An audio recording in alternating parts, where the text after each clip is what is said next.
Ladies and gentlemen, it is time. It is finally time to do a world tour of my former amplified single player world, WhiteFyr's Frontier. Many of you seeing this already have seen a lot of the episodes of this series, but if you haven't seen the episodes of this series, I recommend clicking the description down below. It may even be in a little card where you can see the playlist of all the videos from this series. This was a fantastic series. Lasted quite a long time, almost 2 years for myself, and I think this world turned out pretty well. I also recommend checking out the description for a world download. As many of you guys know, when I do world tours, I leave world downloads of the worlds that I tour, and this world's very special to me because it's probably my longest single player world I've ever had. So definitely recommend checking that out. Feel free to download it. You'll get all the stuff that I have here, as well as all the stuff in my ender chest. But ladies and gentlemen, without further ado, I think it's time. Let's get started and let's get into this world tour. For those who don't know, WhiteFyr's Frontier is a 100% vanilla amplified survival series and survival world that was started back in June of 2018, I believe, and had a long run. I think I ended this in roughly March or April of 2020, something like that. And as you can see, there's a lot to tour around here that I think you guys will really enjoy. That's actually up by render distance, so you guys can see it. You may also see that I will hopefully be doing some replay mod footage showcasing a lot of the area around me. Hopefully you guys enjoy that. Let me know what you think of it down in the comment section below. Before this tour, let's get started where things began. Things actually begin way over there. There's a little spawn chunk area which we'll go visit a little later on in this tour. But I want to start here at my main base. This is the main base of this series, of this world. This is where I spent most of my time. As you can see, all the farmland here.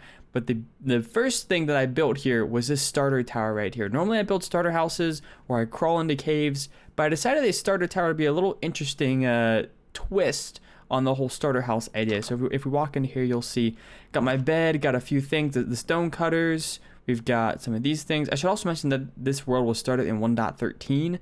and is Java edition, so some of this stuff was kind of new whenever this world first came out. But you'll see the carpet here. Basically, for those who don't know this trick, I get asked this question a lot. This is literally just a sign down here that I put a piece of carpet on top of. So pretty cool little trick right there. If we head up here, you'll see my starter enchantment system right here, level 30 enchants with all the anvils, the grindstone, all that sort of stuff around here, all kinds of extra things that I enchanted, as well as my storage system. Yes.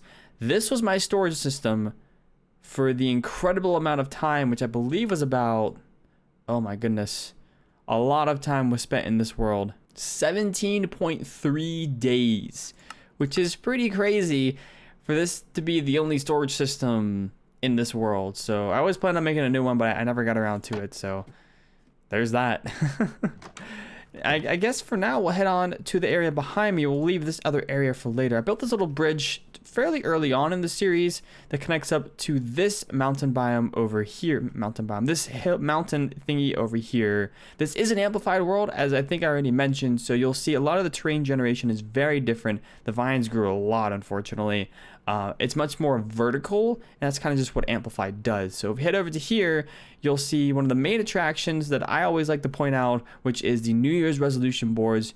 I can sort of highlight them real quick, but these are the different boards that I would make. I'm not one to normally make New Year's resolutions, but I thought that this would be a pretty cool thing to have in the world to sort of create goals for myself. These, of course, are our 2020 resolutions, which we're getting there. We are certainly getting there, not as quickly as I would like to, but it's all good. We'll get there in due time. If we head over here to the right, you'll see a few other things that I've added as we head up. I got myself I actually really like this. This is our auto furnace setup. We've got our furnaces over here. We've got our blast furnaces over here. And then back here we have our smokers. You load all the stuff up in here, all of the food and whatnot. I think behind there, if I can see it, back here you load in all the fuel, all the coal, which is what I usually use. And voila, you've got yourself some pretty nice little auto smelters. And I really like how this turned out. I think all the texturing I did with all the vines, all the leaves, the cobblestone, the coarse dirt, the grass. I try to make it fade in, or I guess make the grass fade out the further you go in, which I think I did a pretty good job of. So I'm pretty happy with how this turned out. If we head over this way, you'll see I've got myself a little bit of a to-do list, a few basic things. I always like having to-do lists in the world just so I have all my ideas for world written out. Obviously, a lot of these were never done, but a lot of them were pretty good ideas. I think the whole village idea that I have for this world, which I'll mention in a little bit, was a pretty cool idea, but was never truly fleshed out. If we head into here, pretty simple build, a little mini cave from my AFK fish farm, which was pretty great to get mending at the very beginning. Obviously, this was done in 1.13. Now with the 1.14 plus updates, villager trading to get mending is probably the way to go. So I wouldn't necessarily recommend using an AFK fish farm for that, but still, it was pretty nice to have at the very beginning. And if we head all the way up here, you will see my other tower that's in this area. This doesn't even have a door apparently, but this is my comment tower. So this is the tower where I kept every single comment I would sort of write down for every single episode on YouTube here. And I thought it was a pretty cool little way of sort of housing all the different comments, incorporating people's feedback into the videos. And as you can see, we went a good number of episodes in. I believe we went 35 episodes in, which is pretty dang crazy. With that mount out of the way, I think we're now on to the juicier bits of this world. The thing that most people see whenever they see this world is that fields, and I mean fields and fields and fields of crops. So many crops, your eyes are watering with all the wheat and all the carrots you're seeing there. It's actually a lot of crops, a lot more than even I expected when I first started planting all this. So this is actually my only real carrot or wheat field, or I think there's beetroot and potatoes in here as well. This was my food farm basically, at least to breed the cows, which are over there, that I actually use for my food, and the pigs and whatnot that are up there. But I decided I wanted to have a huge wheat field. I wanted to make this a huge farming area, and I wanted to have massive crop fields. Everything in this world is big. Everything in this world is meant to be massive, and that's what I did. So you can see all these wheat fields here. I've got a few custom trees dotted around the place as well. We'll head down here and take a little look around. As we head down here, you'll see some of the lanterns I have here as well. Pretty simple lantern designs. We've got our cat Pringles. Hey Pringles, how's it going? We head this way, you will see, yep, the little different custom tree ideas right here, which I think turned out pretty well. But I suppose the other main attraction that a lot of people like to point out is this thing right over here. There's also some blocks missing there. It must be Enderman. You'll see this huge thing right here, and this, yes, this is vanilla survival. Yes, this is a nether portal, a functioning nether portal at its largest size. I believe the interior is 21 blocks by 21 blocks, and by the interior, I mean the nether portal blocks themselves, not including the obsidian. This is the biggest you can make a nether portal in vanilla survival Minecraft, and I thought it was a pretty cool idea. If we're going big with this world, if we're going huge vertically with all of the terrain with amplified, why not go huge vertically with the nether portals as well? And actually this area was pretty cool because this area was already naturally formed like this. There was a little hill right here, there was a bigger hill right there, and so I figured I would just combine the two, have a little bridge at the very top, add in some details, and add in a huge nether portal right there. So I thought it turned out pretty well. It seems from most of the feedback I've gotten throughout the series that most people agree with me in that aspect. Obviously all the leaves coming down here as well, all that good stuff. You'll see some stuff back here as well. You'll see some areas. I actually had my starter cave down here. I don't think I've ever actually shown this on camera, not for a while anyways, but you can see all the starter cave stuff that I had down here. We won't go into that because there's no real builds down here, but when I first got into this area, when I first decided I wanted to build in this jungle biome, which is right next to spawn, which is a pretty good seed actually, now that I think about it. That's actually a pretty good seed. I think the seed should be down in the description below if anyone wants to check it out. Obviously it was generated in a pre-release of 1.13, but should still function pretty well for our purposes. But yeah, I'm actually really happy with how this nether portal turned out.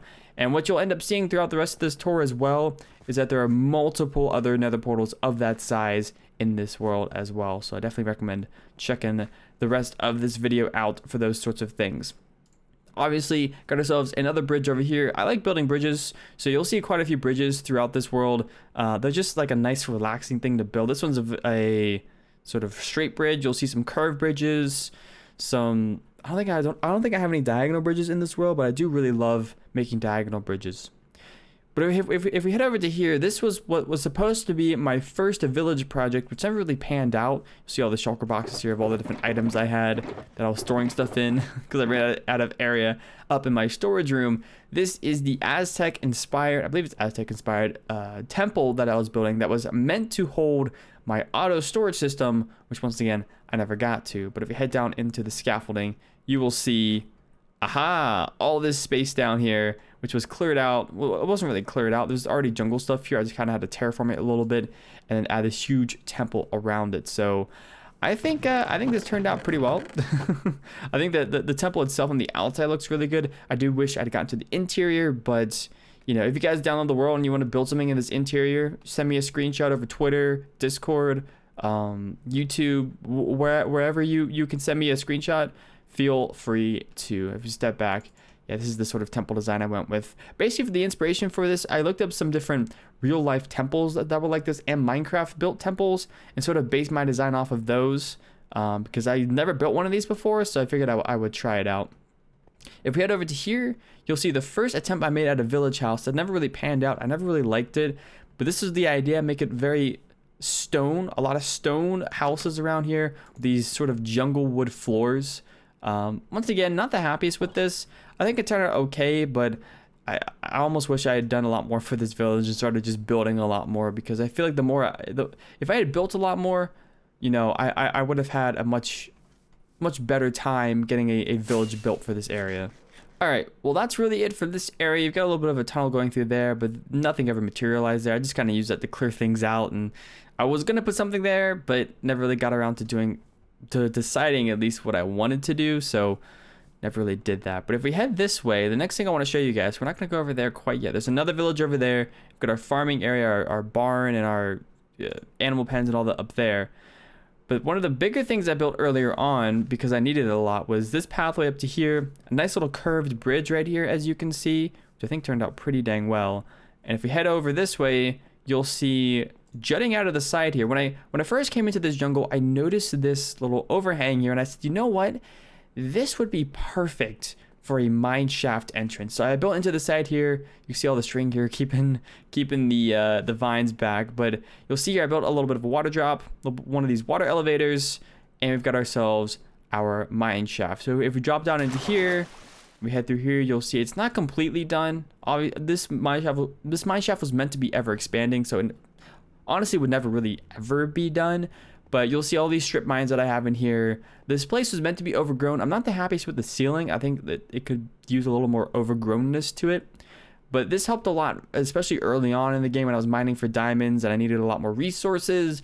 I would just come down here for a few hours, mine in some strip mines, and I would get myself a pretty nice little loot haul, which helped a lot, especially early game, like I said. So this is sort of a design based off of a previous mine design I had done. This is much smaller, but this whole dome shape is exactly what I was going for. And I think in the future, I would want to do something much grander than this.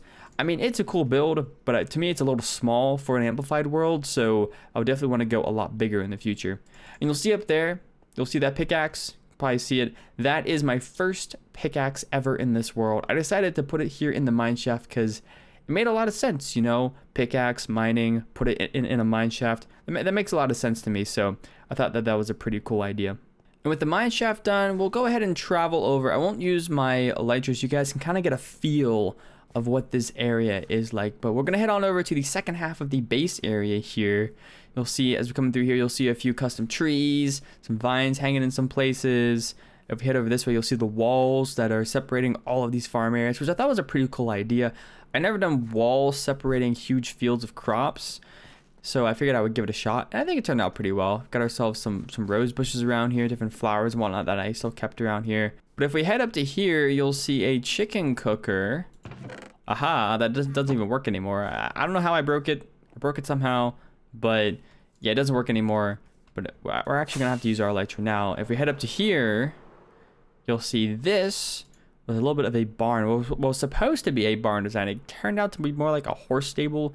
That's kind of kept all the crops that I fed to the animals around here. Got a few horses up here. All of the animals that are up here didn't naturally generate on this little floating island. This floating island, it's not really necessarily floating. It's kind of connected at the very bottom there, but it's basically most of it's floating. This was naturally here, but the animals were not naturally here. And these I had to get up here using boats and water streams. Actually, I think I tried using boats, but they didn't actually work. So you'll see I've got a pig pen over here. I've got the cow pen over there.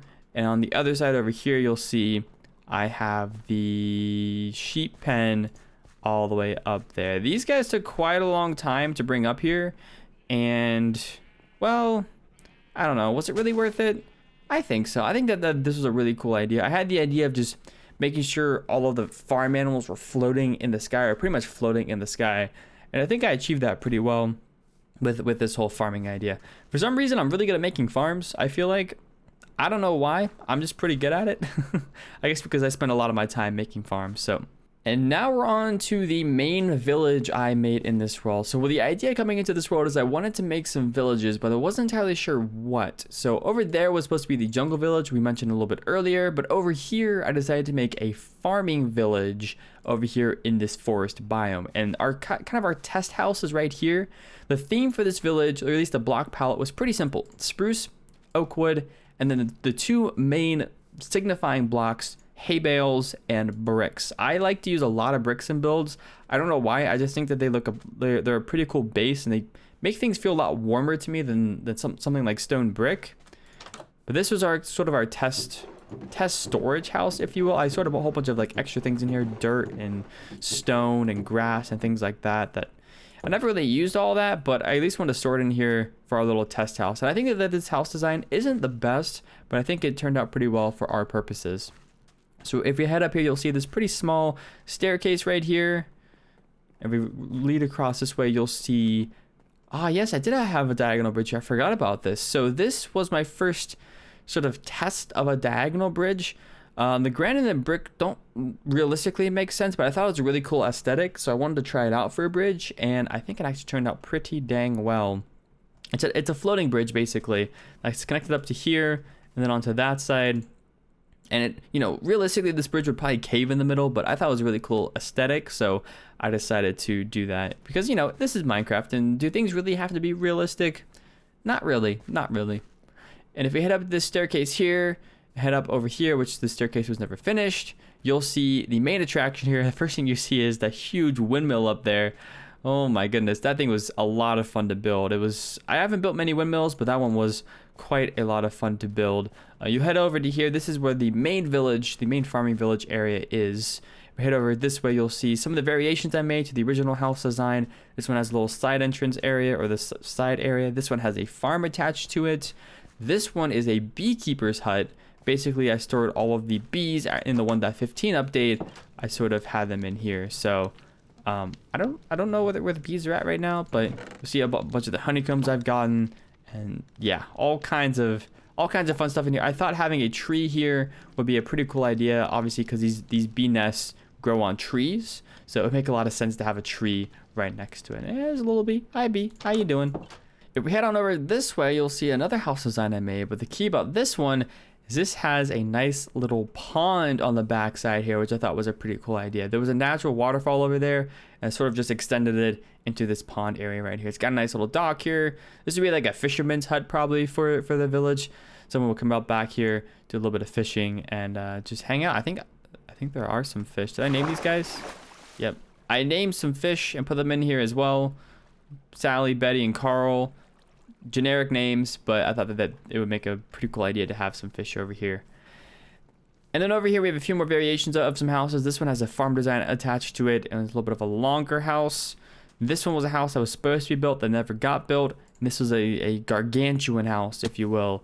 That none of them really have interiors. I mean, some of them are lit up. They have these hay bale floors, but apart from that, maybe a bed here or there, none of them really have interiors, which is why I haven't really been going inside. But I'm quite happy with this sort of design for a village, and it's something I definitely want to think about in the future doing again, because I feel like now I could do it a lot better than when I made this village, and I think it'd be a lot of fun to give it another shot at some point.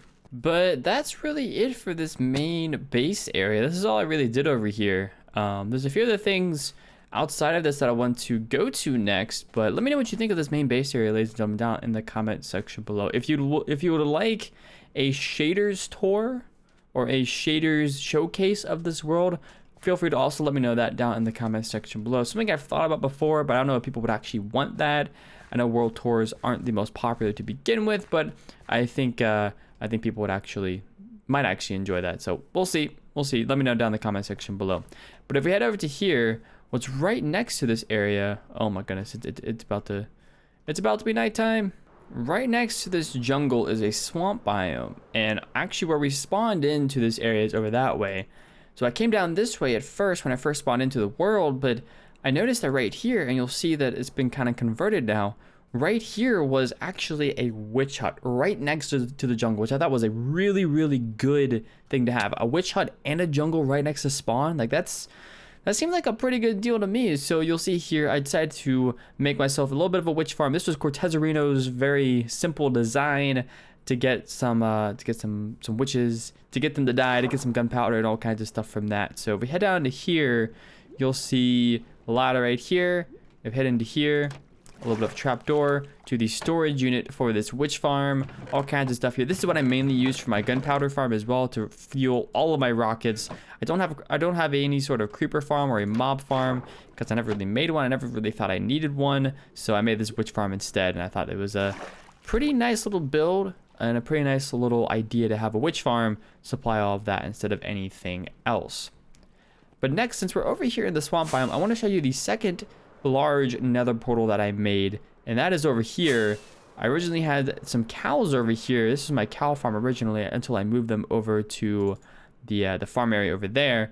We got ourselves a huge nether portal over here, and every nether portal I sort of based off of the design of the area. I tried to use the materials that were present in the area, and so you'll see that this one is made out of a lot of oak wood.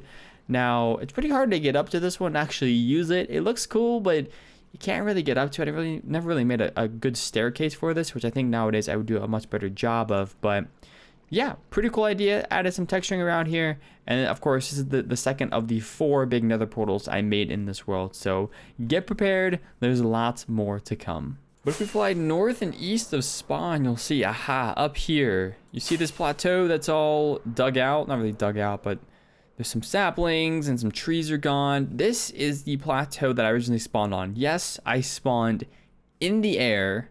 I had no idea what to do. I didn't know if I should jump down. I didn't know if I should start mining for trees or how exactly I would get down. I think I ended up going down using a waterfall back here. Yeah, you'll see that the pillar right there. I think there was a waterfall or something back here that I went down. It might even be that one right there. That made it a lot easier to sort of get down there. And yeah, it was a lot of fun actually spawning here because I immediately saw this jungle and said, oh, that's pretty cool. Let's go build in a jungle in this series. And I think that things actually turned out pretty well doing that. But if we head over this way, head over here, we keep our little flying butt going this way, you'll see a desert biome. Yes, a desert biome over here as well. Head over into this desert biome, you'll see there's still more jungle here, but the most important thing about this biome is our third nether portal, which if we turn around right there, our third nether portal, the desert nether portal. Once again, same size. All of these are the maximum size you can make a nether portal. The reason that they look different is because of the stuff that's done to the outside of them, all the texturing, all the shaping done on the outside, that I think makes things look a lot better. The interior is still a square or a rectangle, whatever it is, but the outside is what's made into a sort of ovular or circular shape. And I didn't really use this nether portal all that much because this was for my mining desert, but I suppose it's about time we head into the nether because there's something else we need to show around here that you can't quite see because it's a little hidden around here. But if we head into the nether, there's not actually much in the nether. I didn't do much with it. There wasn't really much point. I mean, eventually I wanted to get to doing a nether hub, but that didn't happen, or it actually never happened. And honestly, there's nothing to really show in the nether at this point. But if we head, I believe it's this way. No, this is back this way. If we head this way, there's another portal right over here. Yeah, there we go. And this goes to my skeleton grinder. Oh yeah. So this skeleton grinder was actually the first XP farm I had in this world. I found this when I was exploring the world and mining in some caves around in the desert, and I decided to make the skeleton grinder, this spawner, into an actual grinder. So we've got ourselves our chest area here. We've got all kinds of arrows, as you can see. This thing was used quite a bit. All kinds of bones. And we also have our enchantment set up right here. So it still works and all that stuff. You know, it's still something that I have used in the past just to get bones, but I now have an Enderman farm in this world, and and I had the witch farm and stuff, so there wasn't really a need for this anymore. But this is a really good early game farm, and I definitely recommend if you guys find a spawner, especially a skeleton spawner, make it into a grinder ASAP, because it will help you a lot in the early game. But the next place we want to go is actually somewhere else that shouldn't be too hard to find in the Nether, and it is a little further out, so it may take us a little bit to go. I'll show you guys some of the Nether tunnels I have. There wasn't any ice here, but we head this way. You'll see that my Nether hub was kind of janky. Not the best Nether hub setup, but you know, it's all good. It's all good. You'll see it down here. We head down here. The kind of Nether that I spawned in was not the best. There is a wither skeleton farm around here somewhere that I used to get all of my wither skulls and to fight withers and stuff, but there's no real use showing it because it's a very simple design, and I don't think you guys would be too interested in it. But you can see I have some signs here. This went to the desert and the end portal, which we will go to in a little bit. But this goes to the swamp, which is what this portal is right here. And it goes to the villager breeder. I think there's a portal here that goes to an ocean monument as well, but there's not much to show there. If you want to go and check it out, you're more than welcome to download the world. All I did for that thing was cleared out the inside of it. And that's all I did. I think it's that way. That's all I did for that. But if we head this way, and it's going to take us a little bit of time. Yes, this portal right here goes to my villager breeder, which I think you guys might enjoy looking at. 1.14 plus infinite villager breeder right here. I believe this is the Impulse SV design, and yes, it does still work. As you can see, a villager is probably about to pop out of here.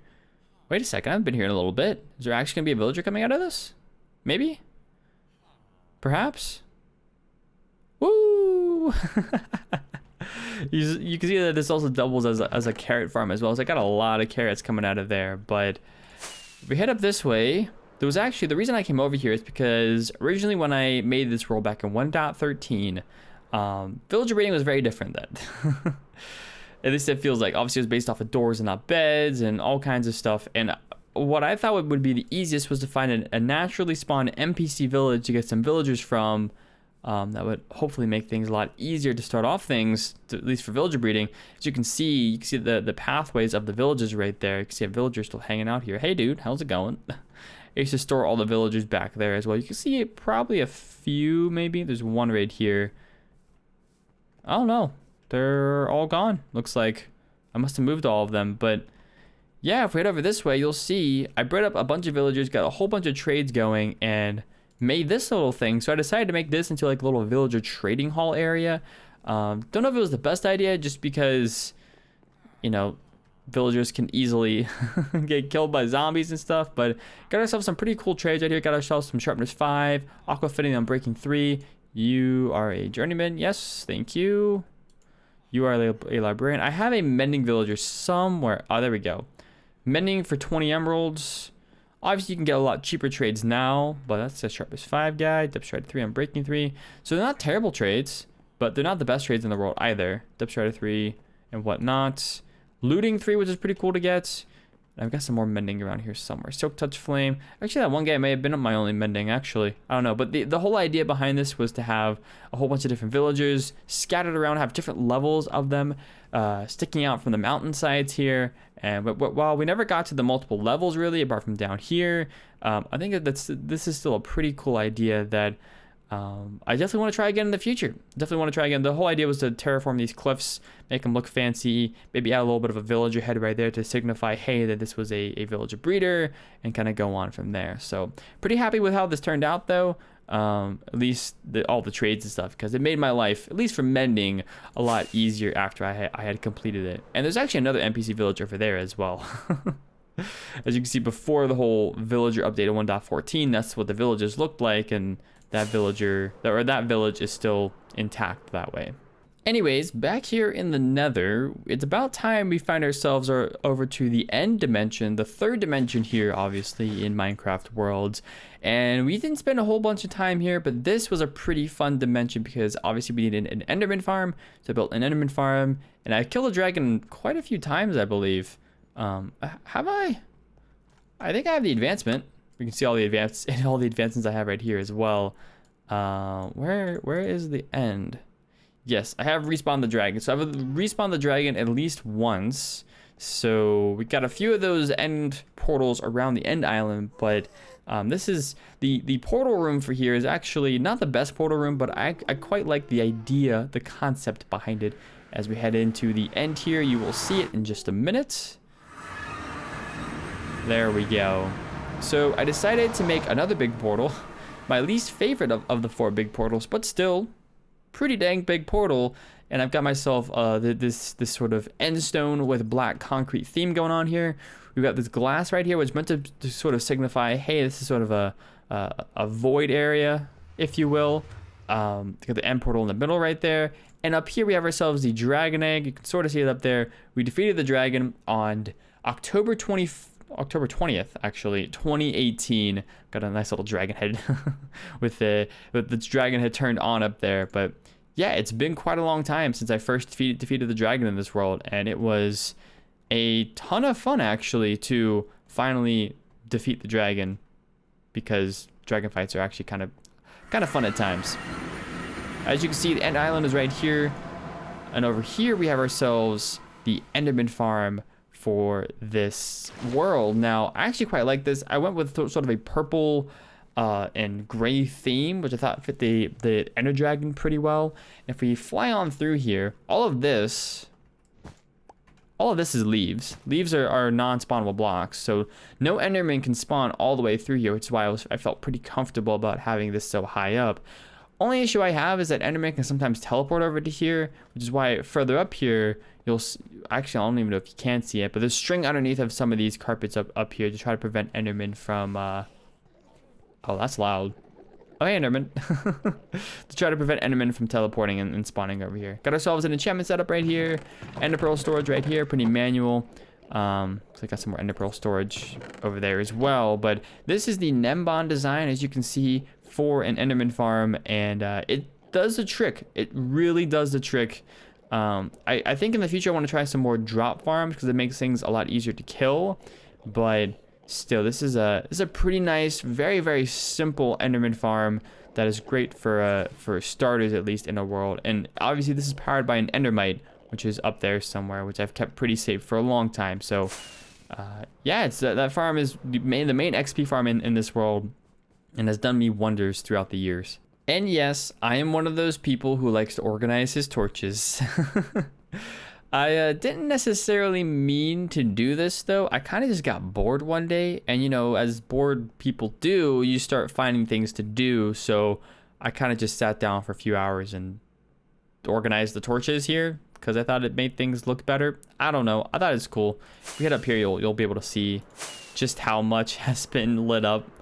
Oh my goodness. One thing I would love to do in the future is do an end island project. That's kind of like a newer thing I feel like people are doing. Not too many people have thought about doing stuff in the end, but I think it's a pretty cool idea. And yeah, hopefully you guys enjoy this. Hopefully you guys enjoy this end island. Hopefully you guys enjoyed this tour, because the tour is now over. I believe that's everything in the world. If I did forget anything, you download the world. Feel free to comment about it down below. Or if you're interested, if I had anything else in the world and I haven't mentioned it, feel free to leave me a comment in the comment section below. And I'll be sure to answer your comment and let you know what's happening. Once again, the world download is down in the description if you guys would like to check it out. This is once again a 100% vanilla amplified single player survival world. We can go through some of the achievements and some of the advancements and stats I've had in this world as well. Obviously, I've made all of the main Minecraft advancements. I didn't do any of the real B advancements apart from this one. I did complete the serious dedication advancement. Once again, this is 1.15.2, so all of these advancements are updated for that.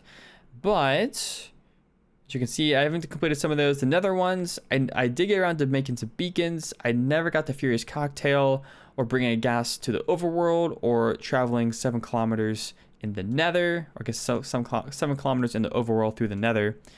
I didn't get this advancement, but I got all the other end advancements, and adventure was the one I didn't really get a whole ton of. I never spawned iron golems, didn't do much with pillagers, didn't get to all the biomes, but we got pretty far. I never actually got a trident either, but we got quite a few advancements, and I'm pretty happy with this, especially since advancements weren't really a thing that we were too focused on. these are all the stats, all the general stats. If you guys want to pause the video as I go through them, you're more than welcome to and kind of look through all of my stats. But the main one that I really like to show, I'll do this so you guys can take a look. But the main one that I mentioned earlier that I really like to show is somewhere down here, if we can find it. Yeah, time played 17.33 days. I think it was 17.30 before. That's a lot of play time in a world. I don't know how many hours that actually is. If a day is 24, let's play that by 17. Quick maths. 340. I don't know. Somewhere close to 400 hours, I think, in this world, which is pretty impressive. Although it's not where I want it to be. I think this world deserved to have a lot more hours put into it. I would like to see that number closer to 30 days or 40 days. Especially since this world was almost 2 years old. 400 hours is not a whole lot of time. So I think in future worlds, I will definitely take that into consideration. Which, by the way, guys, if you're watching this in the future, there may be a chance that I've already started up my new single player series. So I definitely recommend checking out the description as well as the comment section, because I'll hopefully post whenever I start up my new amplified single player series. These are all the items. I've mined stone the most. I have broken mostly shears, which makes sense. I don't think I broke a single... Yeah, I broke a diamond hoe for the advancement, but I haven't broken anything else. I've crafted a whole bunch of stone bricks, which is interesting. Stone bricks and torches were the big ones. I've done a lot of caving. I've used my pickaxe 175,000 times, which is pretty impressive. I've picked up 85,000 stone. Most of that is from all the speed mining I do to get diamonds and whatnot. And I've dropped a lot of stone as well, obviously. The more you pick up, the more you're going to drop. So, carrots as well? That's a lot of carrots. I've dropped a lot of carrots. That's interesting. Okay. And of course, we have our mob stats as well. You'll see I've killed quite a few blazes, chickens, less cows than I thought I would. 353 creepers, which makes sense because back before I had a witch farm, I just had to manually kill creepers to get the gunpowder and stuff. Almost 9,000 Endermen, which makes sense with the Enderman Farm. 110 gas, 122 magma cubes, 555 pigs, 446 sheep. Let's see, 213 shulkers, 2,236 skeletons, which makes sense because I have a skeleton farm. 196 squid, which is interesting. 9 vindicators, 35 pillagers, 3 wandering traders. Yeah, I know, I kill wandering traders. 417 wither skeletons, 647 zombies. Does it show withers? 6 withers as well. So I have 6 beacons around the world. 2 phantoms and 1 ravager, because I did take on a raid earlier on in the series once 1.14 came out. But, ladies and gentlemen, now that that's done, if you have any further questions for me, feel free to leave them down in the comment section below. But I think it's time that we wrapped up this tour. Hopefully you all enjoyed. Like I said, if you did enjoy the video, feel free to smash that like button, leave a comment, and or subscribe to the channel if you're new and or not already subscribed. Anyways, guys, without further ado, that's it for me. Have a wonderful, wonderful rest of your day, and I'll see y'all later. Bye-bye.